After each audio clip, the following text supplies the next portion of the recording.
أعوذ بالله من الشيطان الرجيم بسم الله الرحمن الرحيم نحمده ونستعينه ونصلي على رسوله الكريم أما بعد قال الله تعالى في القرآن العظيم رب اشرح لي صدري ويسر لي أمري واحلل عقدة من لساني يفقهوا قولي صدق الله العلي العظيم. கண்ணியத்திற்குரிய பெரியோர்களே, அன்பு சகோதரர்களே, அஸ்ஸலாமு அலைக்கும் வரஹ்மத்துல்லாஹி வபரகாத்துஹு. காசா என்ற பலஸ்தீனத்தின் ஒரு சின்ன ஒரு இடம், காசா என்ற அந்த இடத்தில் குடியிருக்கக்கூடிய சொந்த நாட்டு மக்கள், பலஸ்தீன மக்கள், மிக விரிந்திருந்த ஒரு பெரிய நாட்டில் அப்படியே தள்ளி கொண்டு வரப்பட்டு ஒரு மூலையில் நிறுத்தி வைக்கப்பட்ட இடம் இந்த காசா. அவர்கள் வாழ்ந்த பூமியை ஆக்கிரமித்து கொண்ட இஸ்ரேல் அவர்களை ஒரு ஓரத்தில் நிறுத்தி வைத்து இப்பொழுது மனித வேட்டையாடி வருகிறது, மனித படுகொலை செய்து வருகிறது. வகை வகையான தாக்குதல்கள் மூலம் அங்குள்ள மக்களை நாள்தோறும் கொன்றொழித்து கொண்டே வருகிறது. இது இப்பொழுதுதான் நடக்கக்கூடிய ஒரு கொலைபாதக செயல் என்று நாம் எண்ணினால் அது உண்மையல்ல. இப்பொழுது போர் என்று அறிவிக்கப்பட்டு 2 ஆண்டுகள் நடந்து வரக்கூடிய இந்த காலகட்டத்திற்கு முன்பும் கூட எந்த நேரத்தில் வேண்டுமானாலும் அவர்கள் தாக்குதல் நடத்தி அந்த காசாவில் இருந்த மக்களை கொன்றடித்து கொண்டுதான் இருந்தார்கள் இந்த இஸ்ரேல் என்ற கொடியவர்கள். இஸ்ரேல் என்ற அந்த மாபெரும் மனித குலத்திற்கே விரோதியான அவர்கள் கொஞ்சம் கூட மனதிலே ஈவிரக்கம் இல்லாமல், அநீதம் செய்கிறோமே, அநியாயம் செய்கிறோமே என்ற கூச்சம் கொஞ்சம் கூட இல்லாமல், அச்சம் இல்லாமல் அந்த மக்களை அவர்கள் இவ்வளவு கொடூரமாக கொன்றொழித்து வரும் காட்சி உலகை நடுநடுங்க வைத்திருக்கிறது. முன்னொரு நாள் ஹிட்லர் இவர்களை அடித்து நொறுக்கி துவம்சம் செய்து கண்டடங்களெல்லாம் கொன்றொழித்த போது எஞ்சியவர்களை ஒரு கப்பலில் ஏற்றி விரட்டி அடித்த அவர் எங்காவது போய் தொலையுங்கள் என்று விட்டுவிட்டார்.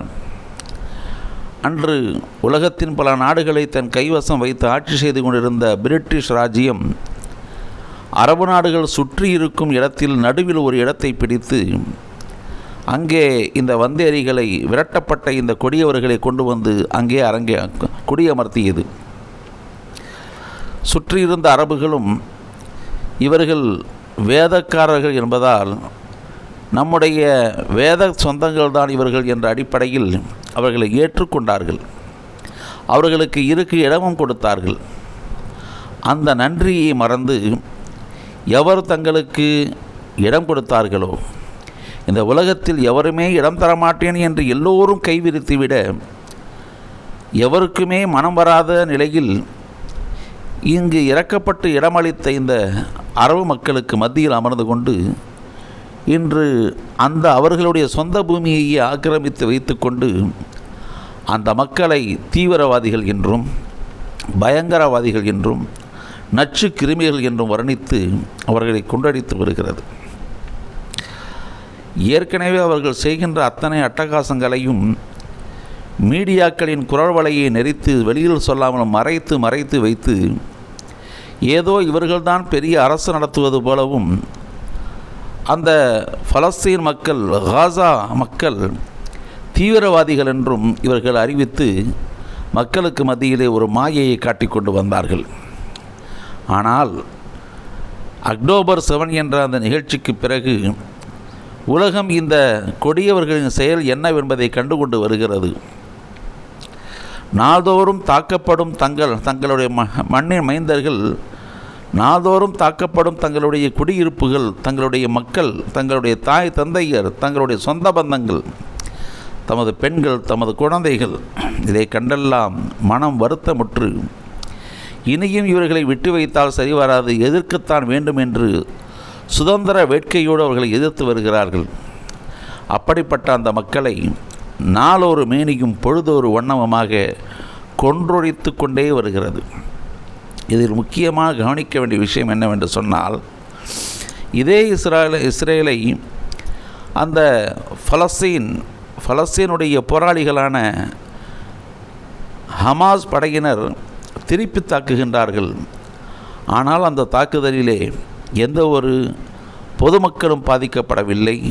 மாறாக அரசு சார்ந்த அலுவலகங்கள், இராணுவத்தினர் தான் அதில் காயப்படுகிறார்கள், கொல்லப்படுகிறார்கள்.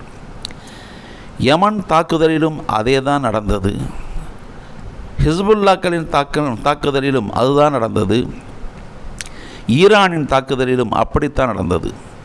அதாவது பொதுமக்கள் எவருக்கும் எந்த சேதாரமும் இல்லாமல் அங்கே போரிட்டு கொண்டிருக்கக்கூடிய இஸ்ரேல் படையினரோடு தான் அவர்கள் சண்டை நடந்தது. இதுதான் உலகத்தின் போர் நியதி, உலகம் ஏற்றுக்கொண்ட வரையறை. ஆனால் இஸ்ரேல் தாக்குகின்ற தாக்குதல் எங்கு தாக்கினாலும் அவர்கள் தம் எதிரியாக இராணுவத்தை கருதி தாக்குவதே இல்லை.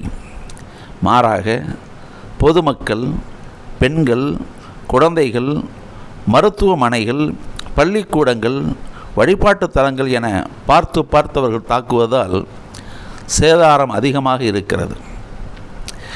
மேற்சொன்ன நாம் ஏற்கனவே சொன்ன ஹிஸ்புல்லாக்கள், ஹவுதிகள், ஈரானியர்கள், ஹமாஸ் எல்லோரும் இஸ்லாம் கூறும் வரையறையை மீற முடியாமல் கட்டுப்பாட்டுக்குள் இருந்து அல்லாஹுக்கும் ரசூலுக்கும் கட்டுப்பட்டு தங்கள் தீனை சரியாக பயன்படுத்தி சரியான முறையில் மட்டுமே அவர்கள் செயல்படுகின்றார்கள். ஆனால் எந்த ஒரு சட்டத்திட்டத்திற்கு உட்படாத, தங்களது வேதக்காரர்கள் என்று சொல்லக்கூடிய அந்த வேதத்தில் உள்ளவற்றுக்கும் முரண்பாடு செய்கின்ற, இன்னும் ஐநாவுக்கும் முரண்பாடு செய்கின்ற உலக நாடுகள், உலக மக்கள் எல்லோருடைய கோரிக்கைக்கும் இணங்காத இந்த இஸ்ரேல் அடாவடித்தனமாக தன்னுடைய செயல்களை செய்து கொண்டிருக்கிறது. அதனால் தினந்தோறும் அங்கே சாவு எண்ணிக்கை அதிகரித்து கொண்டே இருக்கிறது. எப்படி இவர்களால் தாக்க முடிகிறது? அரபு நாடுகளுக்கு மத்தியில் இருந்து கொண்டு இவர்கள் எப்படி இவ்வளவு பெரிய வேலையை செய்கிறார்கள் என்று சொன்னால், கொஞ்சம் கூட இவர்கள் இறங்கி வராமல் எல்லாவற்றிலும் இப்படி எதிர்த்து நின்று தொடர்ந்து தாக்குதல் நடத்துகின்றார்கள். ஏதோ ஹமாஸை மட்டும் தாக்குகின்றார்கள் என்று நினைக்க வேண்டாம். அந்த அரபு நாடுகளில் 5-6 நாடுகளை ஒரே நேரத்தில் தாக்கி கொண்டு தான் இருக்கிறார்கள். ஹமாஸ் என்ற அந்த காசா மக்கள் ஒன்று, யமன் மீது தாக்குதல், சிரியா மீது தாக்குதல், லெபனான் மீது தாக்குதல், அடுத்து இந்த நாடுகளோடு சேர்ந்து எகிப்தின் மீது தாக்குதல் என்று பல்வேறு இடங்களிலும் இவர்கள் தாக்கி கொண்டு தான் இருக்கிறார்கள். ஈரான் மீதும் தாக்குதல் தொடுத்தார்கள். எண்ணிக்கை கூடிக்கொண்டே போகிறது. அதிகமான இடங்களிலே தாக்குதல் தொடுத்து கொண்டே இருக்கிறார்கள். ஒரு சின்னஞ்சிறு நாடு இஸ்ரேல், அந்த நாட்டிற்கு எப்படி இதுவெல்லாம் சாத்தியமாகிறது என்று சொன்னால், அங்கேதான் நாம் சூட்சுமத்தை பார்க்க வேண்டியிருக்கிறது. அமெரிக்கா என்ற அரசு மனிதர்களுக்கு விரோதமான, மனிதர்களை கொன்றொழிப்பதை ஆதரிக்கின்ற, உலகத்திற்கு நாங்கள் தான் ஜனநாயகவாதி என்று போலியாக உரிமை கொண்டிருக்கிற ஒரு அநியாயக்கார அரசு. அந்த நாட்டு மக்கள் நல்லவர்கள். அங்குள்ளவர்கள் நன்மையையும் தீமையையும் பகுத்து பார்க்கிறார்கள். அரசிடம் போராடி பார்க்கிறார்கள். ஆனால் எதையும் கவனிக்காத அரசுகள், அந்த அமெரிக்க அரசு இஸ்ரேலுக்கு அள்ளி அள்ளி கொடுத்து அரவணைத்து கொண்டே இருக்கிறது. இப்பொழுது அதே இஸ்ரேல் கத்தார் மீது தாக்குதலை தொடுத்திருக்கிறது. கத்தார் என்ற நாடு முழுதாக தன்னை அமெரிக்காவிடம் ஐக்கியப்படுத்திவிட்டு தன் சம்பாத்தியத்தில் அதிகமான வருமானத்தை அவர்கள் காலடியில் கொட்டி, எங்களை நீங்கள் தான் பாதுகாக்க வேண்டும் என்று அங்கே சாஷ்டாங்கமாக கிடக்கக்கூடிய ஒரு நாடு. அப்படிப்பட்ட நாடு அதை இஸ்ரேல் தாக்குகிறது. ஆனால் அதை எதிர்த்தவர்கள் எதுவுமே செய்ய முடியவில்லை. சில நாடுகள் ஒன்று கூடி நாம் திருப்பி தாக்குவோம் என்று ஒரு அறிக்கை வெளியிட்டார்கள். உடனே அமெரிக்கா சொல்கிறது, இஸ்ரேலை நீங்கள் தாக்கினால் உங்கள் எல்லோரையும் அமெரிக்கா தாக்கும் என்று. ஒவ்வொரு நாட்டிலிருந்தும் வருடந்தோறும் கப்பம் வாங்கி கொண்டு உங்களை பாதுகாப்பேன், எவரும் தாக்கிவிட மாட்டேன் என்று சொல்லி இவ்வளவு நாளும் உறிஞ்சி எடுத்த அந்த அமெரிக்கா இப்பொழுது சொல்லுகிறது, இஸ்ரேலை நீங்கள் தாக்க துணிந்தால் உங்களை நான் துவம்சம் செய்து விடுவேன் என்று சொல்லுகிறது. எவ்வளவு ஒரு கொடுமையான நிலை! இப்படி அந்த இஸ்ரேலுக்கு நாளொரு பணமும் பொருளும் என்று அனுப்பிக்கொண்டே இருக்கிறது. அவற்றை கொண்டுதான் அந்த இஸ்ரேல் இவ்வளவு பெரிய அநீதிகளை செய்து கொண்டிருக்கிறது. இப்படி செய்வதற்கு அமெரிக்கா என்ன செய்கிறது? குறிப்பாக டொனால்ட் ட்ரம்ப் இதை எப்படி அணுகுகிறார் என்று பார்த்தால், அவரிடத்திலே ஏற்கனவே பேசிய நெதன்யாகுவிடம் சொன்னார், இனி உங்களுக்கு கொடுப்பதற்கு எங்களிடத்தில் நிதி இல்லை என்று சொன்னார். ஆனால் அப்படி சொல்லிய பிறகு மீண்டும் கொடுத்து கொண்டிருக்கிறார். எப்படி இது சாத்தியப்படுகிறது என்று சொன்னால், ட்ரம்ப் விதித்துள்ள சமீபத்திய இந்த வரி விதிப்புகளை நாம் கண்டால் அதில் சூட்சுமம் நமக்கு புரிய வருகிறது. அவர் உலக நாடுகள் அனைத்தும் தம் நாட்டிற்கு ஏற்றுமதி செய்யும் பொருட்களுக்கு தாறுமாறாக வரி விதித்தார். குறிப்பாக இந்திய பொருட்களுக்கு 100% வரி விதித்தார். சைனாவின் பொருட்களுக்கும் அப்படி, இன்னும் பல நாடுகளுக்கும் 100%, 200% என்றெல்லாம் வரி விதித்து இவர் புதிய ஒரு திட்டத்தை கொண்டு வந்து தன் நாட்டு மக்களுடைய வருமானத்தை பெருக்குகிறேன் என்ற பெயரில் இதையெல்லாம் செய்தார். அடுத்து நேற்றைய தினத்தில் ஒரு புதிய அறிவிப்பை வெளியிட்டு உலகையே அதிர்ச்சிக்குள்ளாக்கி இருக்கின்றார். அமெரிக்காவில் பணி செய்கின்ற எல்லா நாட்டு மக்களும், பிற நாட்டு மக்கள் அனைவருக்கும் அவர்கள் எந்தெந்த நிறுவனங்களிலே வேலை செய்கிறார்களோ அந்த நிறுவனங்கள் ஒவ்வொரு ஊழியருக்கும் $1,00,000 அமெரிக்க ஈட்டுத்தொகையாக வைக்க வேண்டும், அரசுக்கு தர வேண்டும் அல்லது வரியாக தர வேண்டும் என்று அவர் சொல்லியிருக்கின்றார். இதை பார்க்கும்போது தற்போது அங்கே பணி செய்யும் எவராலும் இனி அங்கே பணி செய்ய முடியாத நிலை ஒன்று ஏற்பட்டிருக்கிறது. சரி, இவ்வளவு பெரிய தொகையை, ஏற்கனவே 1000, 500 என்று வசூலித்த தொகையை திடீரென்று 1,00,000 மாற்றி மிக பெரும் தாக்குதல் நடத்தி இவ்வளவு பணங்களை மக்களிடத்திலிருந்து பிடுங்குகிறார் என்றால் எதற்காக என்று சொன்னால், இவை அனைத்தையும் இஸ்ரேலின் தலையில் கொட்டுவதற்காகத்தான் இதை செய்கின்றார். இப்படி உலகையே சுரண்டி அதை இஸ்ரேல் தலையில் கொட்டி அந்த இஸ்ரேல் அந்த காசா மக்களையும் சுற்றியுள்ள அரபு நாடுகளையும் தொடர்ந்து தாக்கி அழிக்க வேண்டும் என்பது அமெரிக்காவின் கொடிய திட்டமாக இருக்கிறது. ஆனால் அங்கே அந்த அரபு நாடுகள் எவர் எடுத்து சொன்னாலும் எதையும் புரிந்து கொள்வதாக இல்லை. அவர்கள் எல்லோருமே இன்றளவும் அமெரிக்காவின் துணையோடு தான் இருக்கிறார்கள். எங்களுக்கு அமெரிக்கா போதும் என்று தான் இருக்கிறார்கள். என்ன கொடுமை இது! இவ்வளவு நடந்தும் இவ்வளவு தெரிந்தும் பட்டவர்த்தனமாக அமெரிக்கா எல்லோருக்கும் முஸ்லிம்கள் என்றாலே எதிரிதான் என்று கருதும்போது, அதுவும் குறிப்பாக அரபு நாடுகளுக்கு எச்சரிக்கையை விடுக்கும் நேரத்தில் கூட நாங்கள் இன்னும் திருந்த மாட்டோம் என்று அவர்கள் சொல்வதை காணும்போது நமக்கு என்ன தோன்றுகிறது? இவர்களின் ஈமானிய வீரம் எங்கே? இவர்களுடைய ஈமான் என்ன சொல்லுகிறது? எந்த நிலையில் இருக்கிறது என்பதை நான் காண முடிகிறது. இவர்களுக்கெல்லாம் மனதில் இந்த உலகத்தின் ஆசை பற்றி கொண்டு விட்டது. விஷன் 2026 எங்களுக்கு வேண்டும், அலங்காரமிக்க உலகை நாங்கள் படைக்கப் போகின்றோம். இதுதான் இவர்களின் எண்ணம், அதுதான் அவர்களின் ஆசை. அதற்கேற்பவே அவர்கள் எவர் செத்தால் என்ன, எந்த உம்மத்து எங்கு செத்தால் நமக்கென்ன, நாம் வாழ்வோம் என்ற அடிப்படையிலே இவர்கள் வாழ்கின்றார்கள். இவர்களை அமெரிக்கா வாழ விடுமா? இவர்களின் இப்படிப்பட்ட எண்ணங்கள் பெரும் பெரும் திட்டங்களை வகுக்கின்றார்களே, அவற்றையெல்லாம் செயல்படுத்த அனுமதிக்குமா?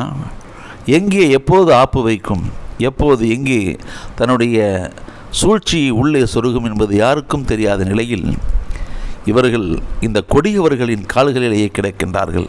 அவர்களையே அவர்கள் இப்படி அண்மி கிடக்கின்றார்கள். மிகப்பெரிய கொடூரம் இது. இதிலே வேதனை மிக்க ஒரு செயல் என்னவென்று சொன்னால், நமது நாட்டிலிருந்தும் சில ஆயுதங்கள் அங்கே அனுப்பப்பட்டன என்று கேட்கும்போது உள்ளபடியே வேதனையாக இருக்கிறது. அது உண்மை என்று இருந்தால் நாம் வருந்துவதை தவிர வேறு வழி இல்லை. நாம் கொடுத்த வரியிலிருந்து கூட நமது மக்கள் தாக்கப்படுகிறார்களா என்ற கேள்வி எழுகிறது. அருமைக்குரியவர்களே, உலகம் நீதியின் பக்கம் இல்லை. உலகத்தில் எல்லோரும் ஒன்று சேர்ந்து இஸ்லாத்திற்கு எதிரிகளாக, முஸ்லிம்களுக்கு எதிரிகளாக நிற்க முனைகின்றார்கள், விரும்புகின்றார்கள். ஏனென்று சொன்னால் இந்த ஈமான் அவர்களுக்கு எதிராக தோன்றுகிறது.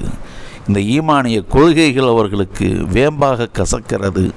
தம்முடைய மனம் தோன்றிய ஆசைகளை நிறைவேற்ற, இந்த உலகத்தில் வகை வகையாக அனுபவிக்க, எதை நினைத்தாலும் அதை செய்து கொள்வதற்கு, நீதி நியாயத்திற்கு அப்பால் என்று செய்து கொள்வதற்கு இஸ்லாம் தடையாக நிற்கிறது. எனவே அதை இவர்களுக்கு பிடிக்கவில்லை. அதன் விபரீதம் தான் இப்படிப்பட்ட மோசமான விளைவுகள். அல்லாஹ் ரப்புல் ஆலமீன் முஸ்லிம்களுக்கு வெற்றியை தர வேண்டும், நம் சகோதரர்களுக்கு வெற்றியை தர வேண்டும். அங்கே நாள்தோறும் மடிகின்ற காசா மக்களுக்கு அல்லாஹ் நிவாரணத்தை வழங்க வேண்டும். தற்போது கூட ஒரு செய்தி கேட்டேன், பலஸ்தீன் அங்கீகரிக்கப்பட்டு விட்டது. பிரிட்டன், கனடா, ஆஸ்திரேலியா போன்ற நாடுகள் அதை அங்கீகரித்திருக்கின்றன என்று சொன்னார்கள். அப்படி என்றால் அது உண்மையிலேயே சுதந்திரம் என்று சொன்னால், எல்லா நாடுகளும் அதை ஏற்றுக்கொண்டு அப்படி ஒரு நாட்டை உருவாக்கும் என்று சொன்னால் அது மிகப்பெரிய நல்ல செய்தி. அதற்கு நாம் அல்லாஹ்வை புகழ்வோம். அல்ஹம்துலில்லாஹ். ஆக நம் மக்களுக்கான நிவாரணம் விரைந்து கிடைக்கட்டும். நஸ்ரும் மினல்லாஹி வ ஃபத்ஹுன் கரீப். அல்லாஹ்வின் வெற்றியும் உதவியும் மிக நெருக்கத்தில் இருக்கிறது என்ற அந்த வசனத்தை நாம் நினைவு கூர்ந்து அவர்களுக்காக நாம் துஆ செய்வோம் என்ற கோரிக்கையோடு என் வார்த்தைகளை நிறைவு செய்கின்றேன். வாஹிர் தாவானா அல்ஹம்துலில்லாஹி ரப்பில் ஆலமீன். அஸ்ஸலாமு அலைக்கும்.